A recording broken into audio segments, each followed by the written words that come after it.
There's a creator that's gone viral for taking the labels off of her products. And when I first saw this, I had the same question that you probably have.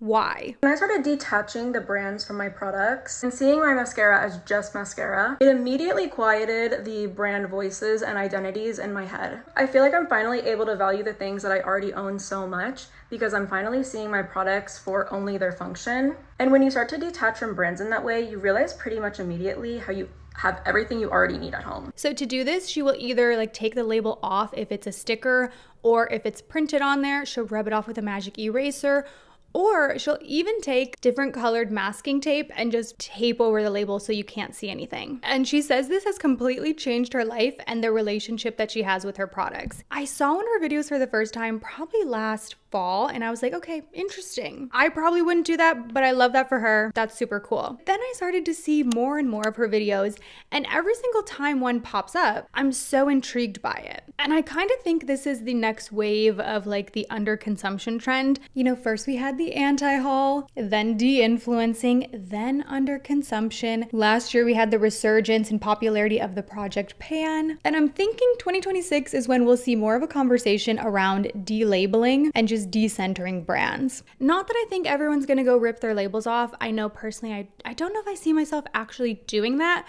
but I like the premise here. And even if you're thinking, yeah, I'm not gonna do that either, there are still so many good takeaways from this messaging. And I wanna explore them even further in this video, so even if you're not planning to literally remove the labels, we can all kind of metaphorically remove the label. There's a really big mindset shift to remind us that a product is utilitarian. It kind of reframes the product from being aspirational to functional. Like, this is just a shampoo. It almost sounds too simple when I say it like that, like, yeah, duh, it's a shampoo. But we are just inundated with so much advertising and sold this message that the product says something about you. And the perfect case study on this is Rhode. Okay, if you went to their Instagram, you might not even know that they're a beauty brand because the imagery they use has nothing to do with the product in use. It is just like staged photos of the product because they're not here to sell you on the formula, they're here to sell you on the vibe. Most of the imagery really is just the product staged in a lifestyle shot. And this is something that Chessie calls back to a lot in her content, that a lot of these products aren't that unique or special, but what's actually alluring to us is just the storytelling that's been assigned to the product. And I think there's something really liberating about her saying this is literally just a shampoo. So I've been doing something kind of weird lately. I feel like we're so overruled by overconsumption that we're just buying things because of the label and they say it works, not because it actually works. It said that it was like 24-hour moisture. I believe it's not giving 24-hour nothing. And the only reason why I know that is because I took the label off to stop tricking my mind and I started paying attention to its actual performance. Just to prevent overconsumption for me, because I feel like a lot of the times we're just buying things just to buy things. We're not really paying attention to its performance. I feel like if you can't take the labels off of your stuff and tell what's what,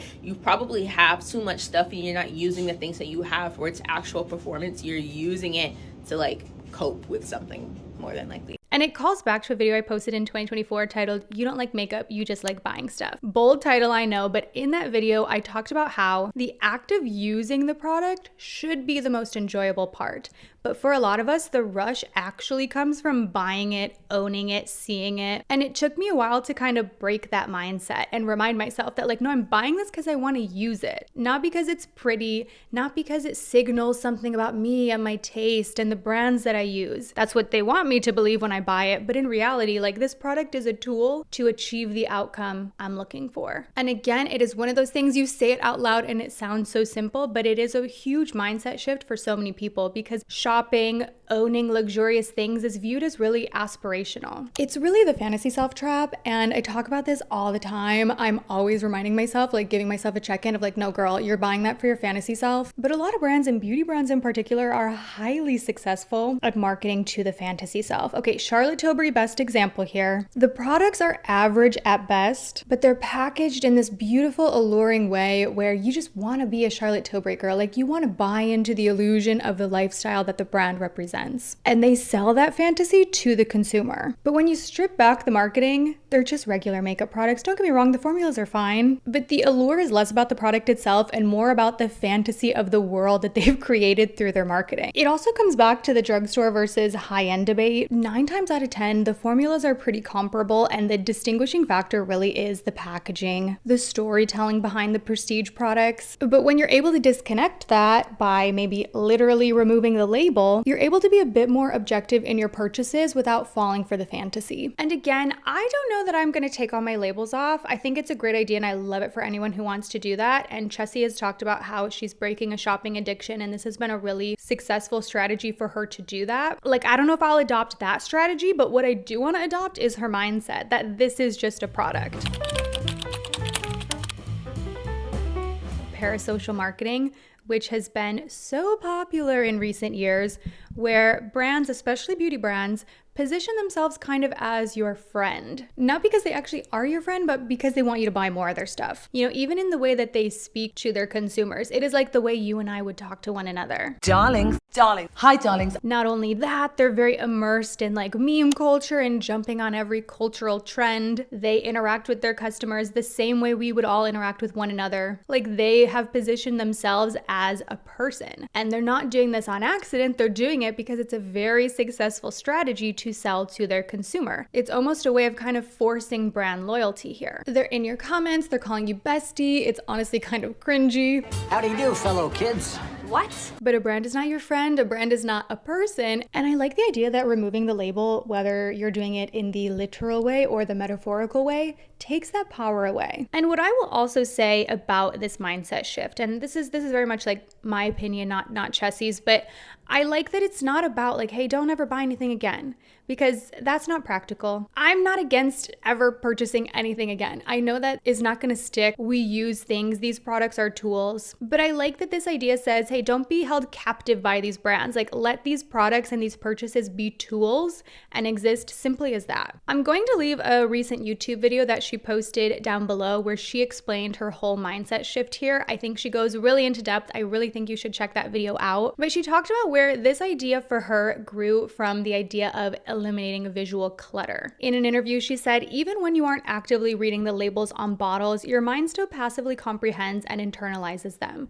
Removing the labels removes the stimuli and creates a really relaxing environment. And I really like that. Like, my home shouldn't be a billboard for all of these brands. It especially makes me think of like how popular branded under eye patches are right now, which I think is wild to see people buying these products and like taking pictures of themselves wearing them, essentially being a free advertisement for this brand. Actually, free is not even the word. They are paying to do the advertising for these brands. But I think that calls back to how deep we are into the brand obsession of almost wanting to signal like, I'm a road girl. I've got my Rode phone case, my Rode eye patches, because we've been convinced that aligning ourselves with a specific brand signals something to others about our identity, when at the end of the day, like, these are literally just products. It is a phone case, it is a functional product so your phone doesn't break, or to hold your lip gloss. But this branding is really amplified on social media and like just the general way that we act online. Things like shelfies, or these days it's really popular for brands to post candid but actually staged photos of like a messy bathroom with the products organically in there, where the product, not necessarily the outcome of the product and what it has done for you, is actually the status symbol. But like I said,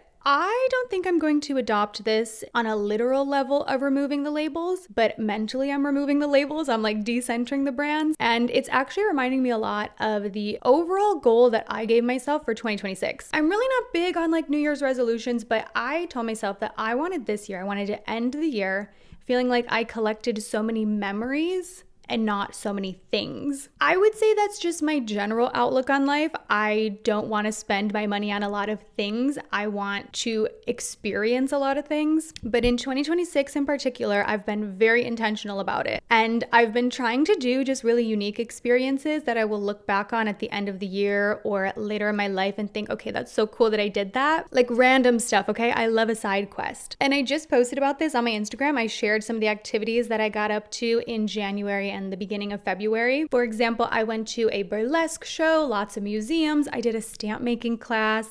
I did an acting workshop. I'm not an actor. I have no interest in being an actress, but again, I'll try anything once. But as I was compiling this list of like the fun activities that I was able to do in the last month and a half, I couldn't help but think of these activities as Sephora purchases. Okay, hear me out. I'm going somewhere with this. The Act and Sip that I did was $35. I'm like, that is the equivalent of me going to Sephora and buying a new blush. If I went and bought a new blush, don't get me wrong, I think I would have a little rush for the day. I would be excited for the first week of using the blush, but after that, it's just a blush. It's just a blush.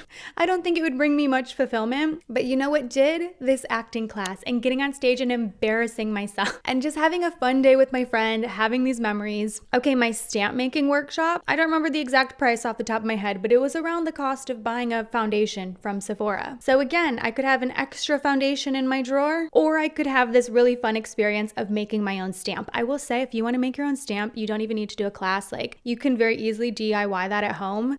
Just Google a video. It's like carved out of rubber. Super cool. I made a little kissy stamp because I was in the Valentine's mood. My friend made a chicken. You know, there was once a time if I had a little bit of extra money that I was going to take that and go spend it at Sephora, or I was going to go to the mall, buy some clothes. And again, maybe sometimes I'm still doing those things, but it's no longer the default for me. And prioritizing spending my money on experiences that will ultimately generate memories for me has been so much more fulfilling in the long run, as opposed to just that one day when I have the rush from buying the product. But to bring it back to the video that I referenced earlier that I did 2 years ago titled "You Don't Like Makeup, You Just Like Buying Stuff," for me, I've been in a position recently where I've just been loving on the makeup that I have. Like, you should see, so many of my things have pan, so many of my things look so well used. Like, I'm loving this stuff. A lot of things I've been using up recently because I was able to shift my mindset to, I want to use this stuff. Like, I bought it, let me use it. And hey, will I go buy something from Sephora again? Yes, duh. But I like this mindset shift of letting the makeup be a tool, be a product. Like, this is a blush. I love blush, but like, it's just a blush. So I love this idea of removing the labels from your products, whether you're planning to do it the literal way or even just the figurative way. I'm gonna leave Chessie's socials linked down below. Also, my last video was all about tacky things that I love, that I embrace. So I will leave that one right here if you haven't seen it yet. Thank you so much for watching, and I will go ahead and see you in my next one. Bye.